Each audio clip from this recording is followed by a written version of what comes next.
Welcome to AI, Government and the Future, a podcast by Corner Alliance. We explore the intersection of artificial intelligence, government and the future. We work with government to create results. We ignite your agency's mission by helping you to design and implement high-impact and innovative federal programs in AI, broadband, cybersecurity, public safety, and more. Being a government ally is at the core of all we do.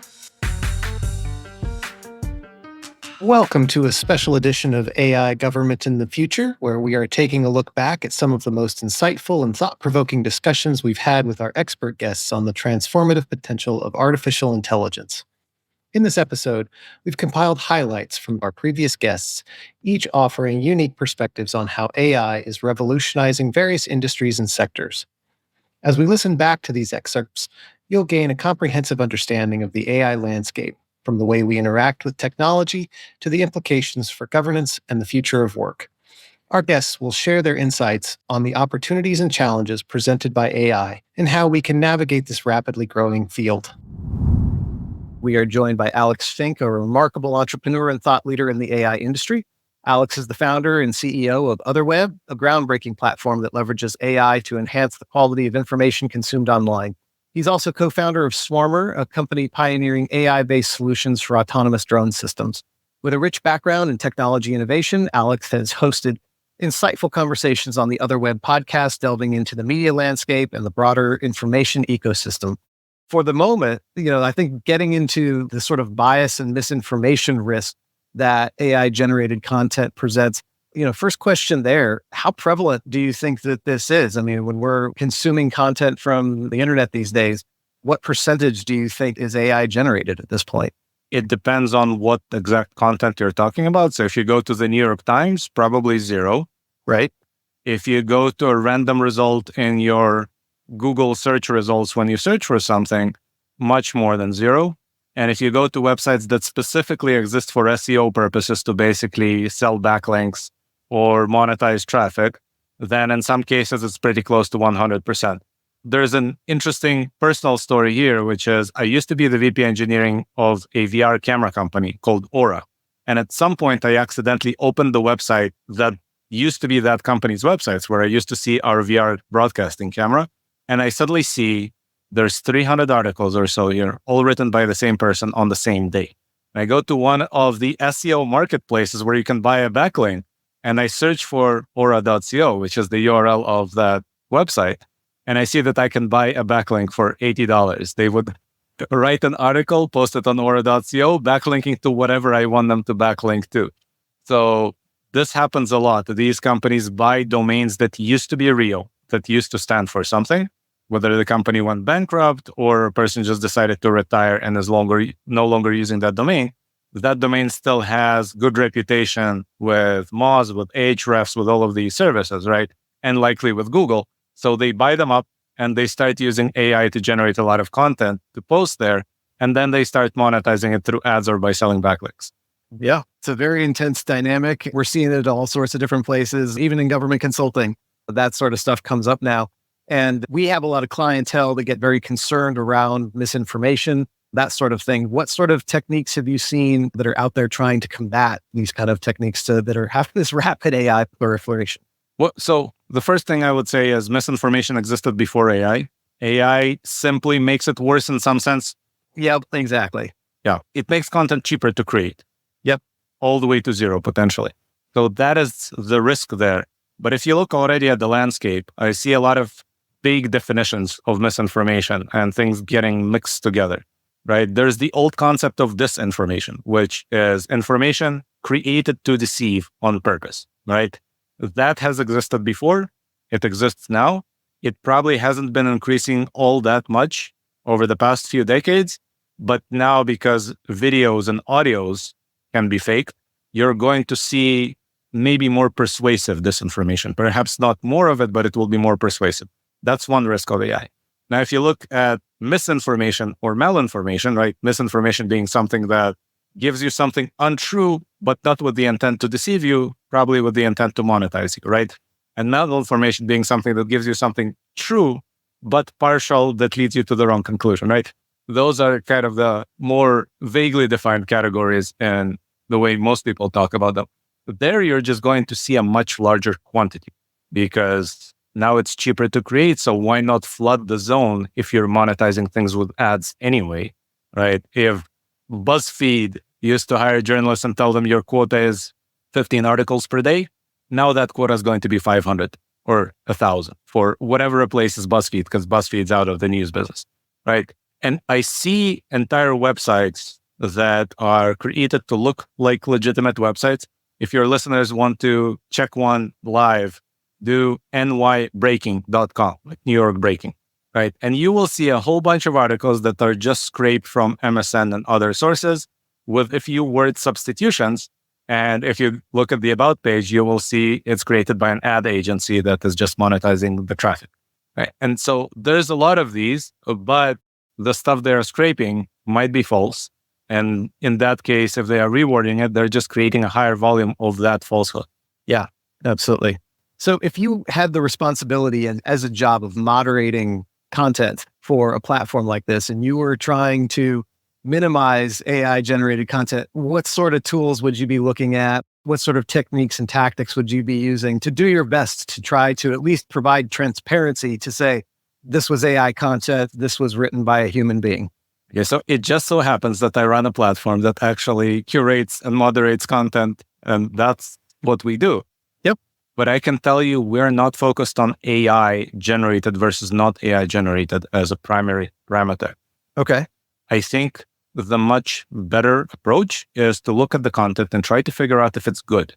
Who created it is secondary, right? You see organizations like NewsGuard try to do this spreadsheet level filtering of saying this outlet is good, this outlet is bad. But what we see when we just plot the scores of every article coming from the same outlet is that there's a distribution within each outlet. And for some outlets, you see much more variance than for others, right? New York Times, most articles are roughly the same quality. But Washington Examiner, the news is great. The editorials are crap. Right. And so you see much wider distribution of the quality of content. And when you add AI to the fore, then yes, you're going to get even more distribution, potentially more crap, but more great stuff. So why filter based on who created it when we could just look at the language itself and figure out this seems to use informative factual language, good references, always citing their sources. Everything is laid out in a coherent manner, doesn't make any claims it cannot substantiate. That's a good article. Or you look at another article, this uses all adjectives, all adverbs, everything is superlative, no links to anything except your own article from yesterday. This is a bad article, right? And we can just do that and we ignore the source. Gotcha. This maybe is a bit extreme then, but are there any sort of legal frameworks or legal concepts that would potentially try to step in like a regulatory capacity? I understand that that's your business model. But if you were doing something like election politics, you could understand a potential regulator stepping in and saying, no, we have to actually provide some sort of validation, transparency mechanism, something like that to give people peace of mind that what they're reading or viewing, they can rely on. Have you encountered anything like that? I mean, there's a lot of discussions about that happening, but as somebody who was born in the Soviet Union, I'm a little concerned about the idea that the government regulator is going to come in and say, this is true and this is not true. Because ultimately, I grew up in a society where everything people believed was untrue because government said so, right? And so I think that is the end state of regulators trying to determine what is true and what is untrue directly. Now, there's indirect approaches, which some might say are less concerning, some might say are more concerning, like that office the FBI had in San Francisco with 80 agents in it, basically sending takedown requests to social media for anything they considered misinformation. And that is also quite concerning. That's not direct government censorship, but to the extent that you want this to happen, you probably don't want FBI agents doing, right? You probably want somebody hired based on a different set of criteria to do the job of takedown requests on social media.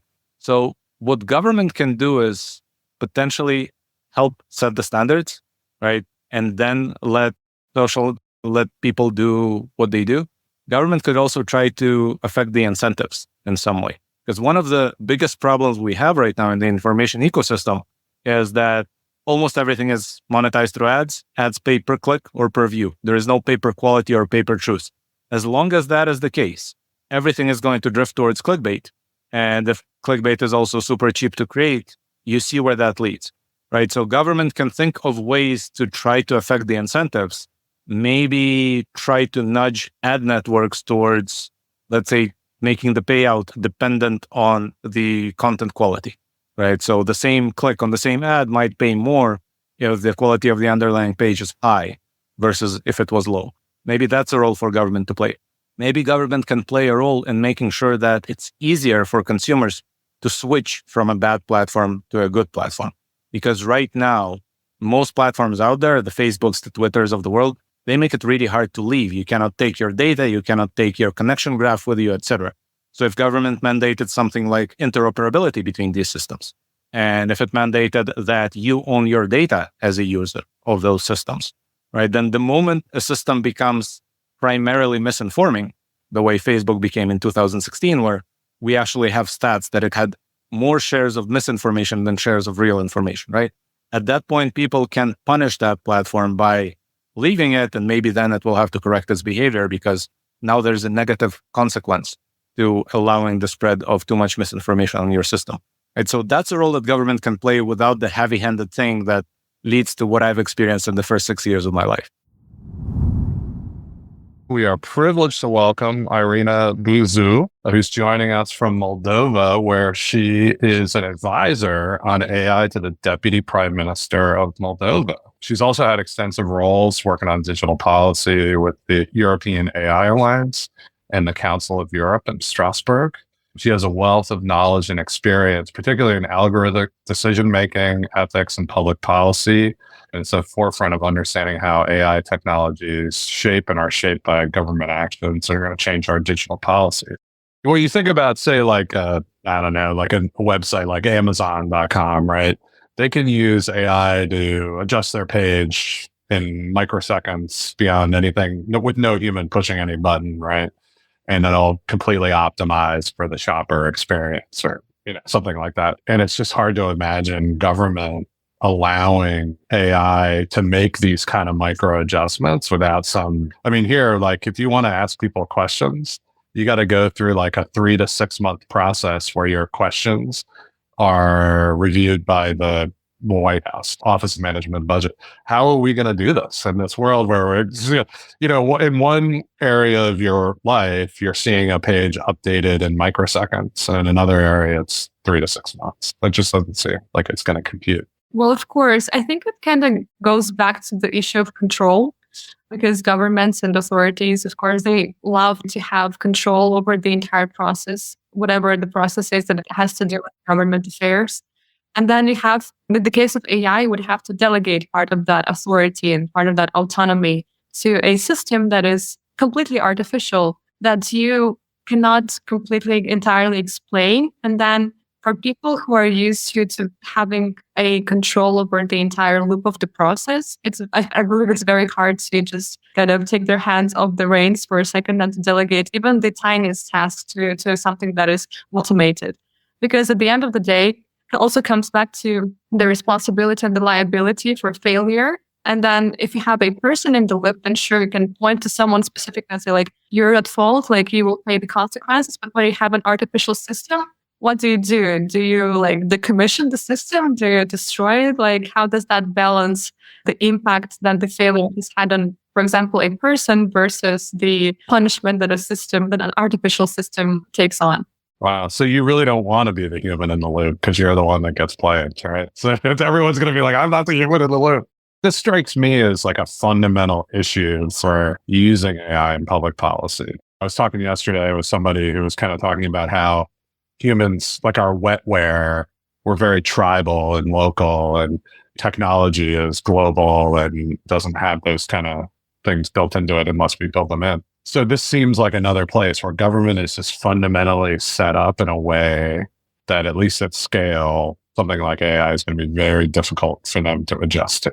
I think when it comes to embedding AI in government processes and government affairs, really need to showcase a good practice, or maybe like even a small one, where you have an algorithm that takes on part of the responsibility and the task of a government employee and that delivers them properly.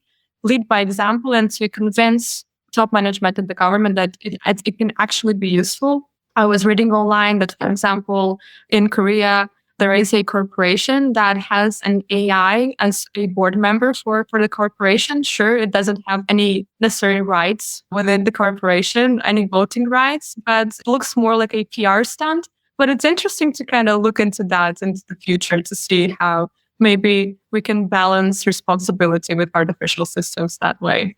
It's an interesting idea. There's Jeff Bezos. Sorry, I'm on the Amazon kick today, I guess, but he would always have an empty chair at the board table saying that represented the customer. And now you could actually have like an artificial avatar, right? But it's like, I'm the customer and here's how I react. That's kind of a cool idea, like having avatars representing different kind of stakeholders. In some ways, you could have like a policy debate between these avatars and kind of figure out the parameters of the policy. It's also interesting that we don't have just AI as decision makers there. Like you have a lot of people and some artificial actors. And then the collective responsibility is still collective. So you still have the humans in the loop. So it's interesting to see how that also balances out the risks of having someone artificially deciding on various policies and whatever happens. The other thing I see as an issue with that, with the government side, is like, what if AI tells us something that we don't like? So what if it tells us like the way to solve child welfare is to like do something that we don't want to do, right? And what if it's right? I think it's probably going to be an input to obviously the policy process, but I think we're still going to be subject to all these sort of human biases and feelings that aren't optimal decisions. I think the first test that we're doing on that is using GPT and other generative AI nowadays. We have all of this text input that we get from generative AI, but then it's up to you to decide whether you want to use the text or not. I'm a strong believer that the final decision has to stand with humans, but the process of deciding can be enhanced by AI agents. Like AI can tell me that I need to eat less to lose weight, but I'm still not going to do that, right? So I guess that's true about a lot of things. We've had this problem before, right? So talk to me a little bit about, we talked a little bit about bias and how are governments looking at this? Like, is it about getting additional data sets? Is it about building in specific rules? How do you see people approaching this issue of bias? It's a complex question really, when you think about mitigating bias. We've talked a bit about the technical strategies, but it also has to involve the policy measures. And here's where the government comes in play. And so I feel that governments need to develop very clear ethical guidelines and principles for AI development and deployment and use. And those principles need to emphasize fairness, non-discrimination, accountability, as we said before. Also, we need to, as governments, we need to implement very transparent procurement processes for AI systems. And that would mean that it would require, for example, vendors to demonstrate fairness and bias mitigation measures. Also, it's important to establish, say, some sort of independent auditing and evaluation mechanisms that would regularly assess AI systems for bias and ensure compliance with ethical guidelines and considerations. We also need to ensure that there is public engagement and feedback. And here's where awareness campaigns come very handy, because we need to engage the public and the stakeholders to gather feedback on AI systems to identify, for example, potential biases. Why not?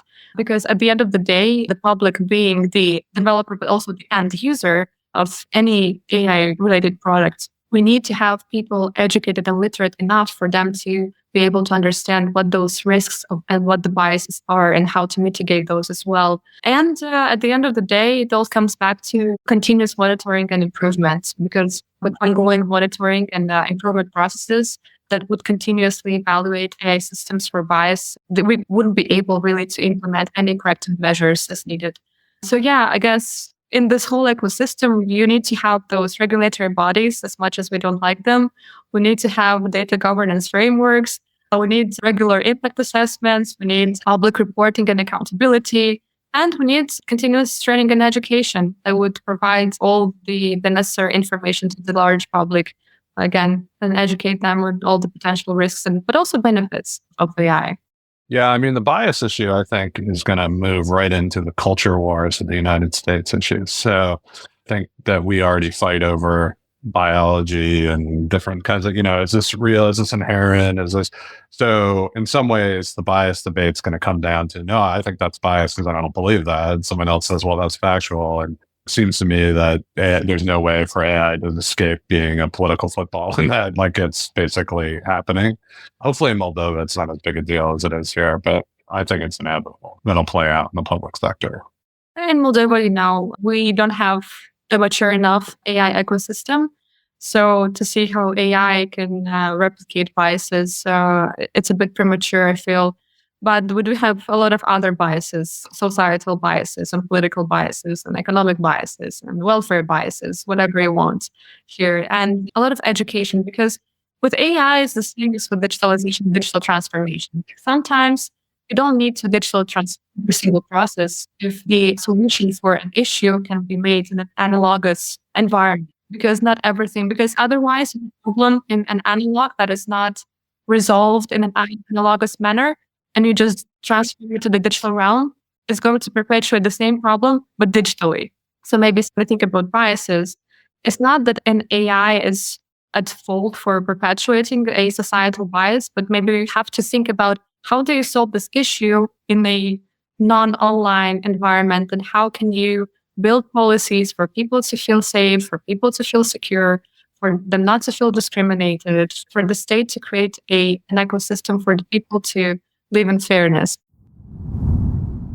We are joined by John Gillham, a visionary entrepreneur and trailblazer in the AI and content verification space. John is the founder of Originality.ai, a cutting-edge platform that helps content marketers, writers, and publishers ensure the integrity of their work in a world where generative AI is reshaping the way we create and consume content. Can you give us a sense of why is it important that we're able to identify organic versus AI-generated content? Depends on the use case. I think societally, there's an importance around misinformation. Half the world's population is exposed to an election year. This year, the ability to create misleading information at scale is something that the world has never seen, and we now need to wrestle with. That's one of the societally important reasons. And then you can get into some really topic-specific reasons, like within academia. To be able to use assigned writing as an educational instrument, there needs to be some understanding on whether or not a human wrote it or an AI wrote it. And in the world that we sort of focus on, which is website publishing, publishers both want to know that they are getting a fair deal. If they're paying a writer $100 for an article, they don't want to know that that just got copied and pasted to ChatGPT in 5 seconds. And then they're also very afraid that Google is taking aggressive stances against AI spam. And if their content is nothing but AI, they will be wrapped up in potential updates and collateral damage. So do you think requiring AI companies to identify if AI was used in the production of content, do you think that's the right approach?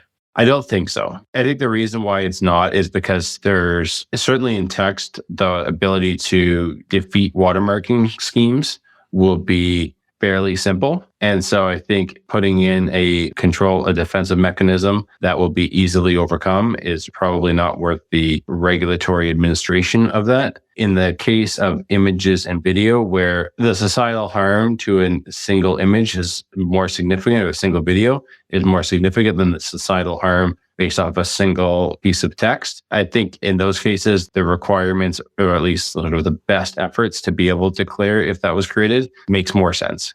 And do you think that there are standards or regulatory process that would bring that about? Or is there another approach that you think would be more effective? OpenAI certainly recently come out with their efforts around trying to communicate what they're going to be doing from an image generation and image authenticity. And I think it's possible. I think there will never be a scenario where it is perfect. I think we're at a state where there will be no binary, provable, this is AI generated or this is human generated. I think we're in a state where we will always need to understand there's a probability this was AI generated and there's a probability it was human generated. But it will be impossible to be in a state where we know with absolute certainty of the true authenticity of a piece of media. So acknowledging that AI detection is pretty crucial then, what sort of complementary strategies do you think businesses and creators should use to enhance the quality and authenticity of their work? We focus on text. That's sort of the world that we think about the most. We don't have an image or video detector. Similar technological concepts in terms of being able to build a classifier that tells the difference between synthetic or human content. In the case of text, what can people do to exactly your question, has sort of help ensure that the content is human generated, what they want, meets their specifications, is building a relationship with a writer over a period of time and having it be a less transactional experience. where writers are churning through content. And similarly with students, where if they're part of the journey and they understand the outcome is increased knowledge and not necessarily the grade, which I know is really hard for students, but understanding that content is part of a longer journey is I think, sort of step one. Aligning expectations around what is allowed and what is not allowed is step two. And then step three is putting a control in place like originality to say whether or not there's a probability that content was AI or not AI. And if there is potentially a false positive, which can happen about 2-3% of the time, where a detector will say incorrectly that we think this content is AI, even though it was written by a human, having other mechanisms in place to be able to visualize the creation process. So we have a free Chrome extension. So if somebody writes the document in Google Chrome, there's a bunch of metadata behind around every one of those revisions that has occurred that can be visualized. And then kind of between the relationship, the overall understanding of the goal, the relationship, the alignment around the procedure, the control within a detector, and then a fail-safe around, okay, maybe this was a false positive. Let's visualize the creation process. Hopefully produce a fairly trusted environment for everyone to be operating without anyone getting falsely accused or ripped off by writers using AI. Gotcha. That sounds like a very novel utility to try to really help people out in this circumstance. Can you talk a little bit about where that might interface with things like maintaining SEO and not having your results filtered out by some of the AI stuff that Google's trying to do? Google's in a really tricky spot where the company, sort of Alphabet, Google, needs to be this AI forward, leading the charge on generative AI company. Yet if their search results, which is sort of their cash cow of why they exist, is their search results. And if those search results are nothing but AI-filled content, why would people go to the search results? Why wouldn't they just go to the AI? And so I think it's a real existential threat to Google. And Google is needing to fight that. What we're seeing from studies that we've done is that up to 13% of search results are AI generated. Google is fighting back against that, attacking at one point de-indexing on March 5th. They did a manual action that de-indexed up to 2% of content sites. Most of those sites that were de-indexed, most of their content was AI generated. And that is sort of their attempts to fight back against AI spam. And one of my sayings right now that I like is that not all AI content is spam, but I'm pretty confident that all spam right now on the internet has been AI generated. Because why wouldn't it be if that's what your goal is?